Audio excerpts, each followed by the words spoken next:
역사상 가장 오래 지속된 제국을 꼽으려면 많은 분들이 로마를 떠올리실 텐데요. 하지만 로마만큼, 아니 어쩌면 그보다 더 흥미로운 제국이 있습니다. 바로 오스만 제국인데요. 무려 600년 넘게 이어진 이 거대 제국의 생존 비결, 지금부터 함께 파헤쳐 보겠습니다. 네, 바로 이 숫자 623년입니다. 오스만 제국이 역사 속에서 존재했던 시간이죠. 600년이 넘는 시간이에요. 정말 어마어마하지 않나요?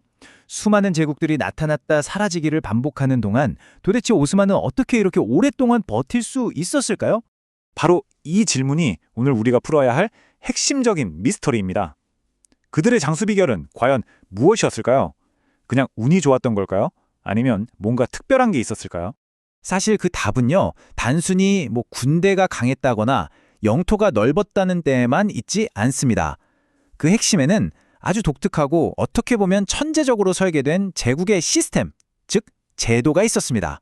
그래서 오늘 우리는 오스만 제국이 600년 넘게 번성할 수 있었던 세 가지 핵심적인 비밀을 하나씩 들여다볼 겁니다. 바로 제국을 떠받치고 있던 제도적 기둥들이죠. 자, 그럼 첫 번째 비밀부터 시작해보죠. 이건 모든 제국이 마주하는 가장 근본적이고 위험한 문제와 관련이 있어요. 바로 그래서 다음 황제는 누가 될 건데 하는 문제죠. 오스만의 첫 번째 답은 바로 오스만 가문이었습니다. 정말 놀라운 건요, 1299년 건국부터 1922년 멸망할 때까지 무려 623년 동안 단 하나의 가문이 단 한 번의 왕조 교체도 없이 제국을 통치했다는 사실입니다. 이 끊어지지 않는 정통성이야말로 제국을 단단하게 묶어준 강력한 힘이었죠. 그런데 여기서 바로 질문이 생기죠. 알겠습니다. 하나의 가문이 통치하는 건 좋은데 술탄에게 아들이 여럿이면 어떡하죠? 왕좌를 둘러싼 피비린내는 다툼, 이 내전을 어떻게 막을 수 있었을까요? 자, 이 부분이 정말 흥미로운데요. 오스만은 시대에 따라 이 계승 정책을 계속해서 바꿨습니다. 처음에는 왕자들이 서로 죽고 죽이는 말 그대로 적자생존 방식이었는데 이게 내전으로 번지니까요. 나중에는 아예 새로운 술탄은 국가 안정을 위해 형제들을 죽여도 좋다고 법으로 정해버리는 아주 극단적인 방법을 쓰기도 했습니다. 그러다 결국에는 가문에서 나이가 가장 많은 사람이 왕위를 잇는 방식으로 바뀌었죠. 방법은 잔인했지만 목표는 언제나 단 하나, 제국의 안정과 존속이었습니다. 자, 이렇게 왕위 계승 문제를 안정시키고 나서 오스만은 두 번째 비밀을 꺼내듭니다. 그건 바로 다른 누구도 아닌 오직 술탄 한 사람에게만 충성하는 완벽한 엘리트 집단을 만들어내는 방법이었죠. 그 해답이 바로 데부시르메라는 아주 독특한 제도였습니다. 이게 뭐냐면요, 제국 내 발칸반도 같은 기독교 지역에서 아주 똑똑한 소년들을 뽑아오는 거예요. 그리고 이들을 이슬람으로 개종시키고 가족이나 고향 같은 과거의 모든 인연을 완전히 끊어버립니다. 그런 다음 오직 술탄만을 위해 일하는 엘리트로 키워내는 거죠.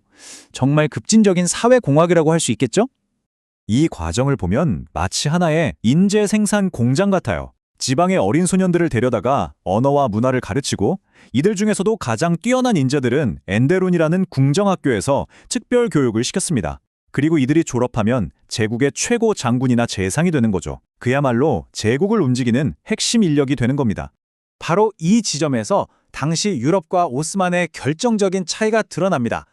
유럽의 왕들이 대대로 땅과 권력을 물려받은 귀족들 때문에 골치를 썩일 때 오스만은 자신의 모든 성공을 오직 술탄에게 빚진 능력 있는 인재들로 관료 집단을 채운 거죠. 이러니 권력이 술탄에게 집중될 수밖에 없었겠죠. 자, 이제 마지막 세 번째 비밀입니다. 제국이 이렇게 거대하고 또 그 안에는 수많은 종교와 민족이 뒤섞여 살고 있었는데 대체 이걸 어떻게 분열 없이 하나로 묶어둘 수 있었을까요? 오스만의 해답은 밀레트라는 아주 실용적인 제도였습니다.